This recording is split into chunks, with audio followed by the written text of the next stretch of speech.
Muy bien. Buenas noches a todos.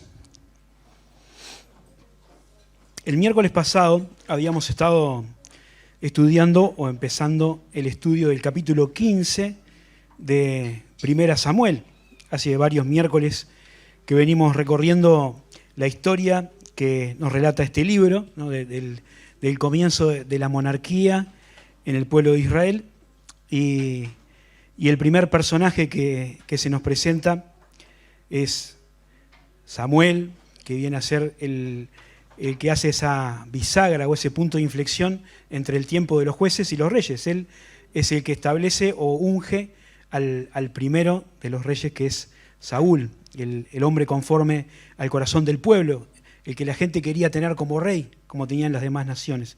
Y en el capítulo 15 se nos relata el final de la carrera de Saúl, porque aunque siguió reinando por un tiempo más, el hecho que nos cuenta este capítulo marca el final de su reinado para Dios. Y habíamos empezado a ver las primeras partes. Dijimos que hay 4 cosas que podemos mirar en el capítulo 15. La primera es la misión que Dios le encomienda a Samuel, que tenía que ver con ejecutar un juicio sobre una nación que eran los amalecitas, que durante el tiempo del éxodo se habían portado muy mal con Israel. Ellos habían impedido el paso de los israelitas, pero además habían atacado al pueblo de Israel cuando estaba débil, en la retaguardia, donde estaban las mujeres, los niños, los ancianos, y habían hecho estragos ahí entre los más débiles del pueblo de Dios. Y en ese momento el Señor juró que ellos iban a ser destruidos a causa de ese ataque a traición. Y el tiempo pasó, pasaron varios años, pero llegó el momento en que Dios establece su juicio sobre ellos por medio de Saúl y del ejército de Israel, y manda, en esa orden tan dura que estuvimos considerando, a Saúl que destruya por completo a los amalecitas, que los mate a todos y que destruya todo, absolutamente todo lo que tenían.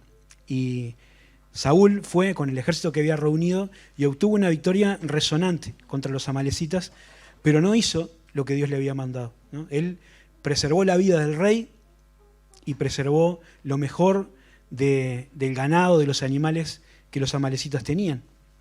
Y entonces Dios le habla a Samuel para que comunique la triste noticia de el final de Saúl. Y hoy vamos a mirar una sección que yo le puse, las excusas de Saúl.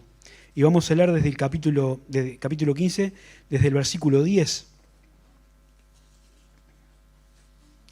en adelante. Desde el 10 hasta el 31.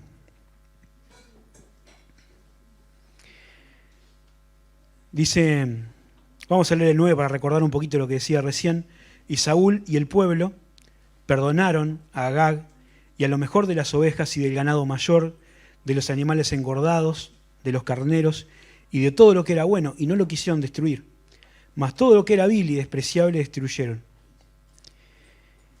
1 Samuel 15, versículo 10. Y vino palabra de Jehová a Samuel diciendo, me pesa haber puesto por rey a Saúl, porque se ha vuelto en pos de mí y no ha cumplido mis palabras.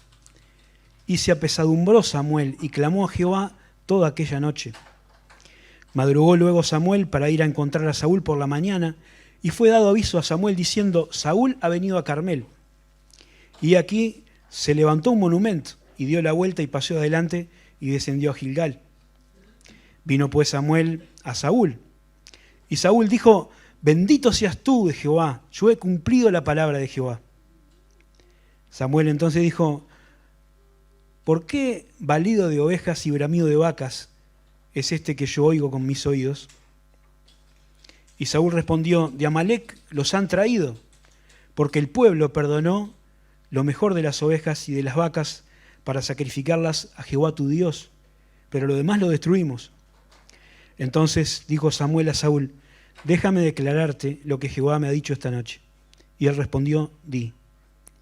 Y dijo Samuel, aunque eras pequeño en tus propios ojos, ¿no has sido hecho jefe de las tribus de Israel? ¿Y Jehová te ha ungido por rey sobre Israel? Y Jehová te envió en misión y dijo, ve, destruye a los pecadores de Amalec y hazles guerra hasta que los acabes. ¿Por qué, pues, no has oído la voz de Jehová, sino que, vuelto al botín, has hecho lo malo ante los ojos de Jehová? Y Saúl respondió a Samuel, antes he obedecido la voz de Jehová y fui a la misión que Jehová me envió y he traído a Agag, rey de Amalec, y a destruir a los amalecitas. Mas el pueblo tomó del botín, ovejas y vacas, las primicias del anatema, para ofrecer sacrificios a Jehová tu Dios en Gilgal. Y Samuel dijo, ¿se complace Jehová tanto en los holocaustos y víctimas como en que se obedezca a las palabras de Jehová?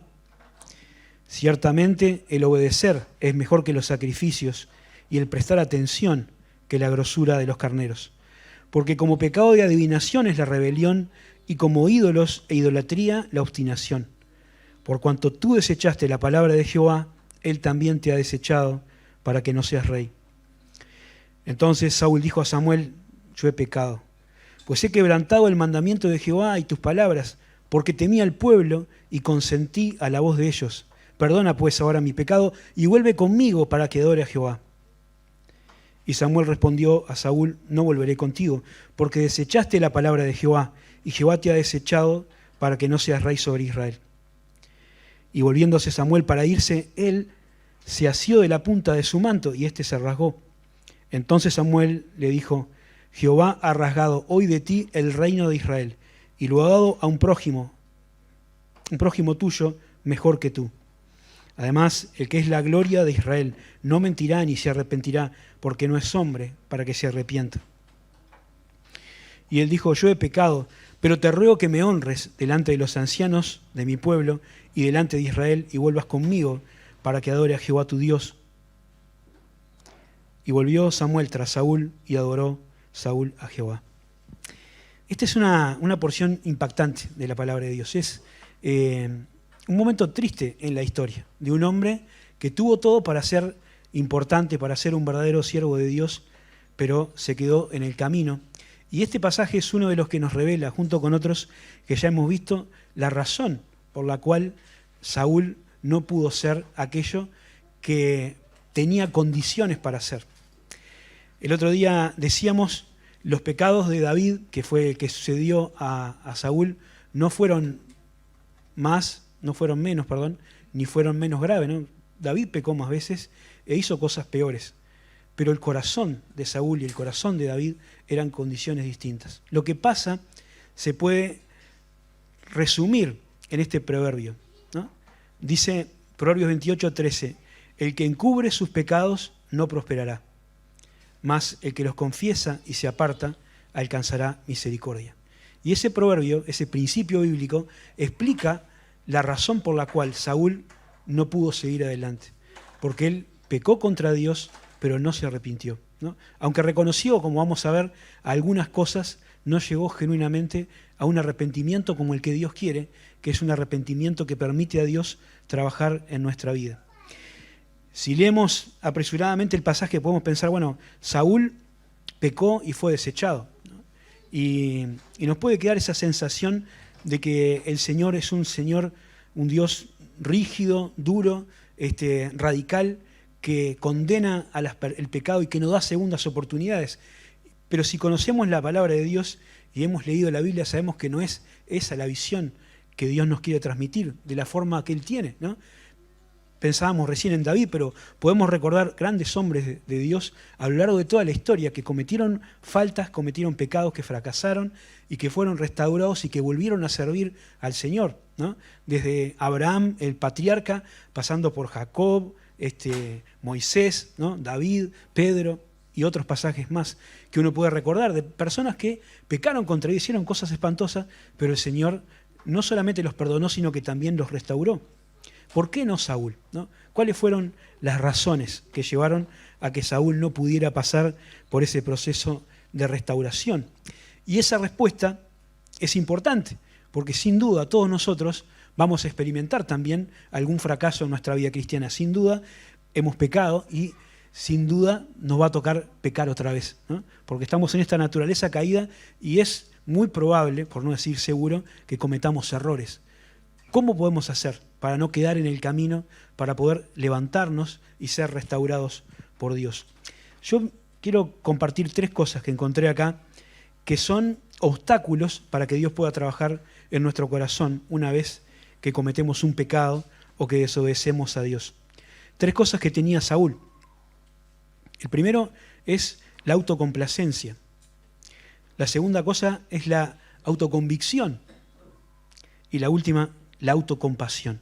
La primera es la autocomplacencia, estar contento con uno mismo, con lo que uno hace.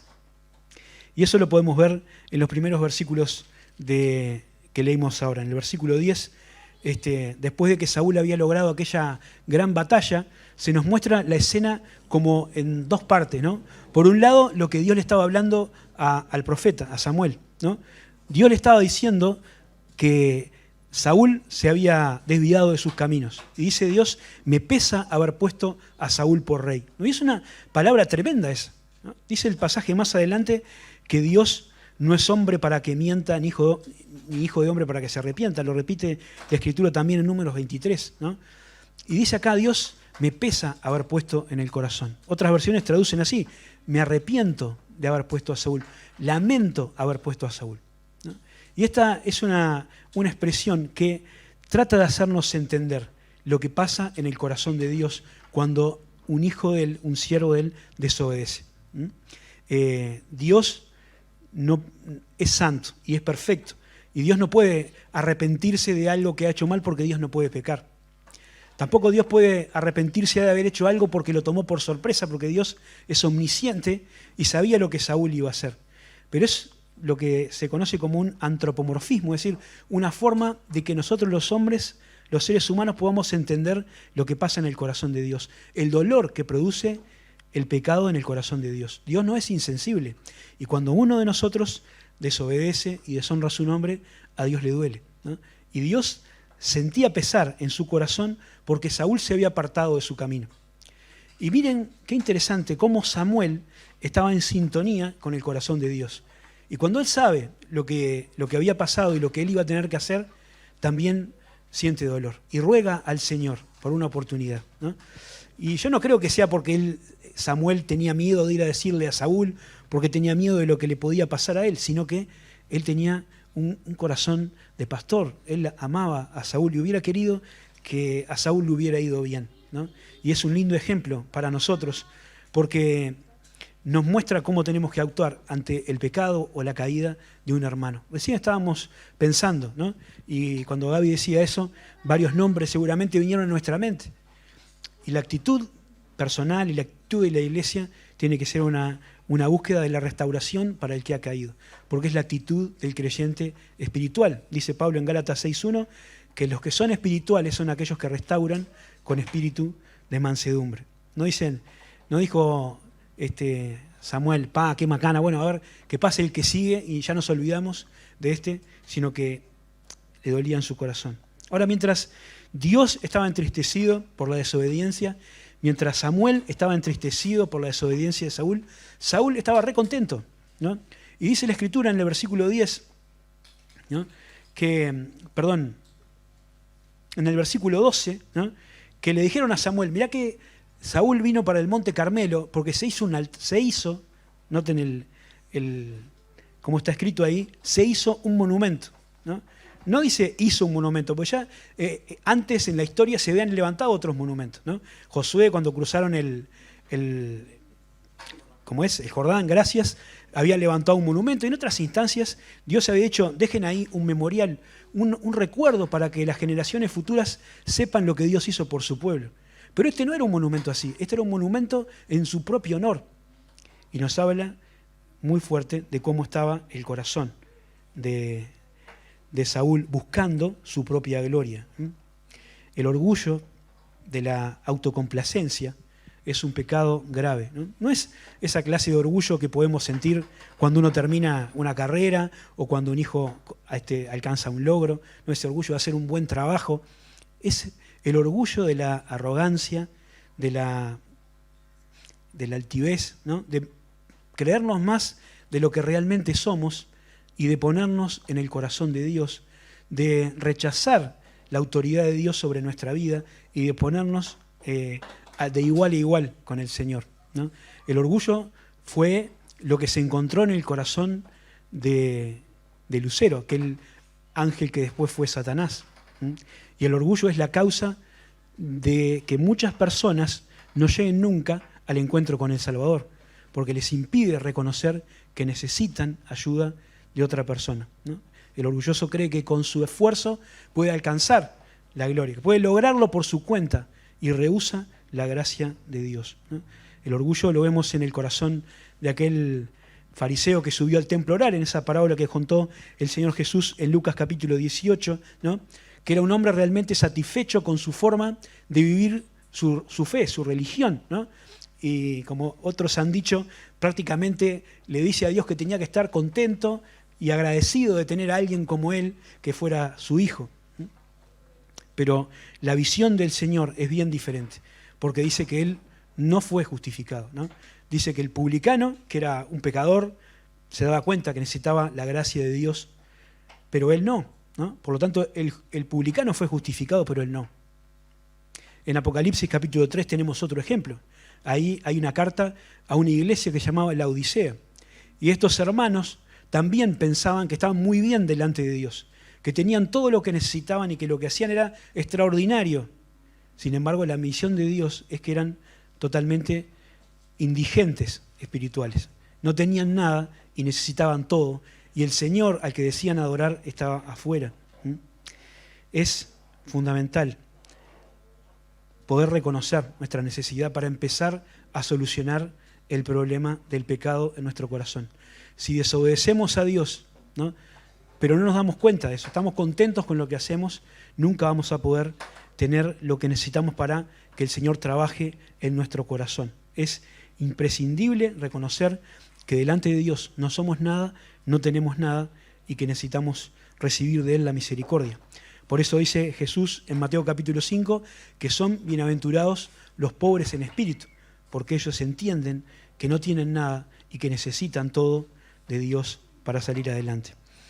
El primer obstáculo es la autocomplacencia, estar contentos como estamos y no buscar la gracia de Dios para mejorar las cosas que están mal en nuestra vida. La segunda cosa que encuentro es la autoconvicción de Saúl. A mí me llama mucho la atención que cuando Samuel llega para encontrarse con el rey, se ve otra vez ese contraste que decíamos recién, entre la tristeza que estaba en el corazón de Dios y en el corazón de Samuel, con esta alegría, ¿no?, liviana que tenía Saúl, ¿no? Cuando ve venir a Samuel le dice, bendito tú, ¿no?, bendito el que viene en el nombre del Señor. Versículo 13, yo he cumplido la palabra de Jehová. Y uno puede pensar ahí lo que pasaba por la cabeza del profeta Samuel, ¿no? ¿Cuántas cosas podría haber dicho? Y dice, entonces, ¿por qué escucho? ¿Qué es esas ovejas, ¿no?, el balido de las ovejas, el bramido de las vacas que estoy escuchando? Ah, dice Samuel, era eso, ¿no? Saúl pensó que había logrado una gran hazaña con lo que había hecho. Pero Dios lo vio como un enorme fracaso, ¿no? Saúl había desobedecido, pero actuaba como que todo estaba bien, como que había cumplido perfectamente con la palabra de Jehová. Y uno dice, bueno, pueden ser dos cosas, ¿no? O está tratando de engañar a Samuel, un mal intento porque estaba ahí a la vista las pruebas de su fracaso, o es que él está realmente convencido de que había hecho lo que Dios le había pedido, ¿no? Y me parece que está convencido, porque uno ve la displicencia con la que Saúl contesta. Las vacas, sí, ¿no? Las trajeron de Amalec, aparte tercera persona, ¿no? Las trajeron de Amalec, porque el pueblo perdonó lo mejor de las ovejas y de las vacas para sacrificarlas a Jehová tu Dios. Ya habíamos visto el miércoles pasado que ellos habían interpuesto un pero que no estaba en el mandamiento. Dios había dicho, destruyan todo, no importa si es lindo, feo, flaco o gordo. Pero ellos habían introducido un pero y dijeron, lo vil y despreciable lo destruimos, pero lo bueno lo conservamos para ofrecerlo a Dios, ¿no? Y darle ahí un barniz de espiritualidad a una situación de clara desobediencia. Y no sé si él no se da cuenta o no quiere darse cuenta de la contradicción que implicaban las palabras que estaba diciendo. Estaba diciendo que él había desobedecido a Dios de una manera flagrante para ofrecer al Señor el fruto de su desobediencia, ¿no? Perdoné lo bueno de lo que Dios me dijo que tenía que destruir, no lo destruí porque se lo quería ofrecer a Dios. Entonces, vemos ahí claramente la distancia que había entre el corazón de Dios y el corazón de Saúl, ¿no? La razón por la cual Dios no podía darle una segunda oportunidad porque estaban completamente en sintonías distintas, ¿no? Saúl no entendía para nada lo que Dios quería de él, ¿no? Él pensaba que a Dios le importaba un sacrificio y que si había más vaca y más oveja, mejor. Y Dios dije, lo que yo quiero es que me obedezcas. Y Samuel le empieza a explicar desde el principio, para que entienda, Dios te eligió cuando vos no eras nada, cuando vos estabas consciente de que no eras nada y te puso por rey sobre su pueblo para que obedeciese su palabra y te dijo, andá y destruílos todos, y vos no lo hiciste, ¿no? Saúl respondió, versículo 20. Antes bien, dice, yo he obedecido la voz de Jehová, fui a la misión que Jehová me envió, y he traído a Agag, rey de Amalec, y he destruido a los amalecitas, ¿no? Mas el pueblo tomó el botín, las vacas y las primicias del anatema, para ofrecer sacrificios a Jehová tu Dios. Si fuera Samuel, yo no sé, ¿no? Hay gente que tiene mucho más paciencia, ¿no? Pero yo pienso lo que debe haber sido Samuel, ¿no? Tratando de contenerse, porque él le estaba explicando, ¿no?, que Dios le había dicho que destruyera todo, y él dice, sí, yo destruí todo, y traje a Agag y traje lo mejor del ganado. Como que no se podían poner de acuerdo en el significado de la palabra todo. Samuel pensaba que le estaba tomando el pelo seguramente, ¿no? Dice Saúl, trajimos de las primicias del anatema para ofrecer sacrificio, ¿no? Y esta es una cosa totalmente extravagante, ¿no? Porque las primicias es un tipo de sacrificio que Dios había establecido, ¿no? Eran los primeros frutos, podían ser los primeros frutos de una cosecha o a veces los primeros nacidos del ganado, ¿no? Ese era un sacrificio voluntario que se ofrecía a Dios. El anatema, ¿no?, era aquello que era maldito, ¿no? Dice el diccionario que estaba considerado bajo maldición y era aquello que no podía ser considerado algo consagrado a Dios. Era como mezclar el agua y el aceite, pretender ofrecer a Dios algo que Dios había dicho que era maldito. No se podía, ¿no? Pero en la mente de Saúl no había problema, él le parecía perfecto. Saúl quería ofrecer sacrificios de lo que para Dios tenía que ser destruido, era anatema.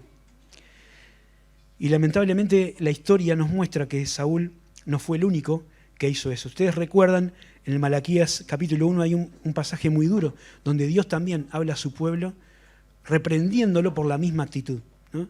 Y Dios le dice al pueblo que ellos habían deshonrado su nombre, que habían menospreciado su nombre, que habían profanado su altar. Y ellos dicen, ¿cuándo hicimos todo eso? Nosotros hicimos todo lo que vos decís.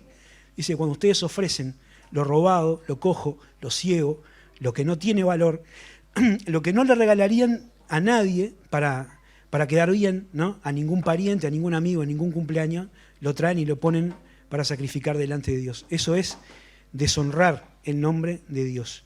Y dice el Señor, yo aceptaré eso de vuestra mano, no lo puedo aceptar. Y tenemos que cuidarnos de no tener esa misma actitud, porque no es un problema solamente de los tiempos en que se ofrecen sacrificios, sino es un problema de un corazón que finge hacer las cosas bien, ¿no?, pero en realidad no lo hace. Cuando damos a Dios lo que nos sobra y guardamos lo mejor para nosotros, de nuestro tiempo, de nuestro esfuerzo y de nuestros recursos. Y Samuel le dice ahí unas palabras que son dignas de encuadrar y de memorizar, ¿no? Una pregunta retórica devastadora. ¿Se complace Jehová tanto de los sacrificios como que se obedezca a su palabra? ¿Sí? ¿Qué es lo que le importa a Dios en realidad? ¿A vos te parece que a Dios le importa si en vez de una vaca ofrecen 2 o si la vaca en vez de 100 kilos pesa 150? A Dios le importa la obediencia, ¿no? Por eso la Escritura nos dice de una manera tan clara lo que Dios quiere de nosotros. Dice en Proverbios 23, 26, dame, hijo mío, tu corazón y miren tus ojos por mis caminos. Y por último, el tercer obstáculo, ¿no? Tenemos la autocompasión, ¿no? La autocompasión. Versículo 24 cambia la tónica del discurso de Saúl, pero no cambia su actitud. Porque dice Saúl, yo he pecado, pues he quebrantado el mandamiento de Jehová y tus palabras. Y parece que por fin Saúl entendió que había obrado mal, ¿no? Que se había desviado del mandamiento del Señor, pero las palabras que agrega después nos dejan en duda, ¿no? Lo correcto hubiera sido, he pecado, punto, ¿no? Todo lo que vino después no ayudó para nada. Saúl agrega una justificación a su pedido de disculpas y él dice, bueno, yo he pecado, en realidad me hicieron pecar, ¿no? Yo he pecado, pues he quebrantado el mandamiento de Jehová y tus palabras, porque temí al pueblo y consentí a la voz de ellos. Perdona ahora mi pecado y vuelve conmigo para que adore a Jehová, ¿no? Entonces, Saúl está diciendo que la culpa la tuvo el pueblo, como había dicho cuando ofreció el holocausto, ¿se acuerdan? El pueblo se desertaba y vos demoraste, entonces yo tuve que ofrecer. Otra vez, la misma actitud de excusas, ¿no? De una disculpa falsa delante de Dios. Saúl era el rey y Saúl tenía autoridad. En el capítulo 14 vimos que Saúl dijo, el que coma, ¿no? Si alguien come algo antes que terminemos la batalla, es maldito, ¿no? Y el pueblo calladito acató a tal punto que estaban desfalleciendo de hambre y ninguno comía. Así que esa excusa de que el pueblo no le tuvo miedo del pueblo no se la cree ni él. En realidad, él había hecho eso. Y aunque hubiera sido de la otra manera, la responsabilidad era de él. Él era el rey. Él era el que tenía que comandar al pueblo. Él era el que tenía que llevarlos a obedecer la voz de Dios. Y fracasó. Pero también vemos que además de estar excusándose con una mentira, podemos decir así, estaba persiguiendo un objetivo distinto, no se estaba arrepintiendo realmente. Y tampoco estaba buscando realmente reparar su relación con Dios. Él lo que quería hacer era seguir aparentando, porque lo que le dice a Samuel es, vení y adorá conmigo. Hacé de cuenta que no pasó nada delante del pueblo, ¿no? Que nadie se enterara de que él había fracasado. Yo me arrepiento, como los niños dicen, perdoname, después que un padre lo agarra de la oreja y le dice, pedile perdón, pero en realidad no había cambiado nada en su corazón. Saúl se mantiene en su posición. Y es dura la respuesta del profeta. Él le dice, no voy a volver. No voy a volver porque desechaste la palabra de Jehová y Jehová te ha desechado para que no seas rey. Y Saúl insiste, ¿no? Se agarra del manto, ¿no? Lo rompe. Samuel le dice, así como se rompió el manto, el Señor ha roto el reino y se lo va a dar a otro mejor que vos. Tremendo, ¿no? Pero al final el profeta accede, ¿no? La autocompasión es una excusa para que nosotros nos sigamos comportando como estábamos haciéndolo, sin sentir el peso de hacerlo mal, ¿no? La autocompasión nos hace pensar que en realidad hacemos las cosas mal, pero no porque nosotros somos malos, sino porque hay otras cosas a nuestro alrededor que nos obligan o nos fuerzan a hacerlo. Porque crecimos en un entorno difícil, porque estábamos en una situación comprometida, porque tenemos una herencia genética que es así, porque mi carácter es así, y siempre hay una excusa por la cual nosotros somos unos pobrecitos que hacemos las cosas mal, pero no podemos hacer nada para cambiarlas. Y eso no sirve para nada. El Señor no puede trabajar en nuestra vida si nosotros primero estamos contentos con cómo somos, si estamos convencidos de que estamos haciendo las cosas bien, y por último, si nosotros no nos damos cuenta que el problema real no está en lo de afuera, sino en nuestro propio corazón. Confesar no alcanza. Saúl confesó, pero no se arrepintió. Su arrepentimiento no era genuino, ¿no? Él estaba más preocupado por lo que iban a decir los del pueblo, por mantener las apariencias, que por realmente agradar a Dios.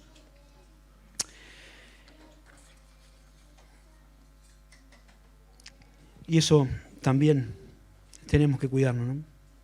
De realmente tratar de agradar a Dios en lo que hacemos. Había notado acá un versículo que está en 1 Corintios 9:25, ya vamos a ir terminando con esto para no extendernos más.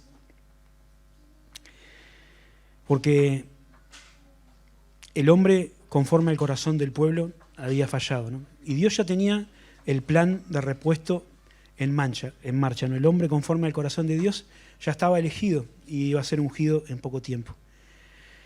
El reino le había sido quitado a Saúl y le iba a ser dado a David. No porque Dios hubiera cambiado de idea, sino porque Saúl se había alejado de Dios, ¿no? Cuando leemos el capítulo al principio, vemos eso, ¿no? No es que Dios dijo, qué macana esto de Saúl, no me gustó, voy a cambiarlo, a poner otro. No, fue Saúl el que se apartó de Dios.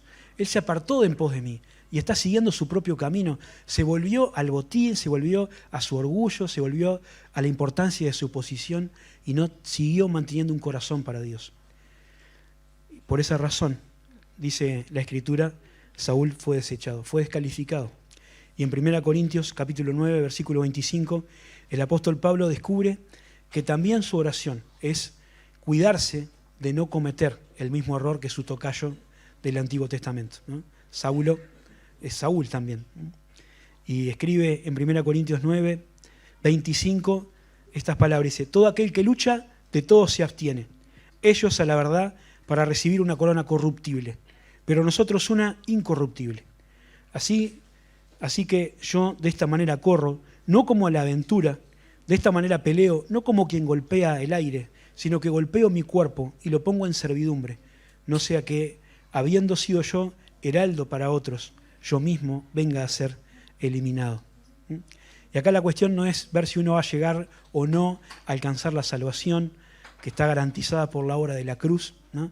Sino ver si uno va a poder seguir ocupando el lugar en el que Dios lo ha puesto.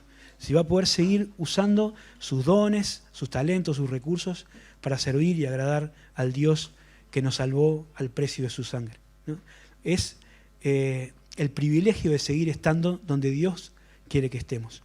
Que estemos atentos a estas cosas, ¿no? Que siempre estemos dispuestos a un arrepentimiento genuino, a no conformarnos con cómo hacemos las cosas, a no conformarnos con apariencias, ¿no? Sino que busquemos a Dios en humildad para recibir siempre su gracia y que Él pueda seguir transformando nuestra vida. Amén.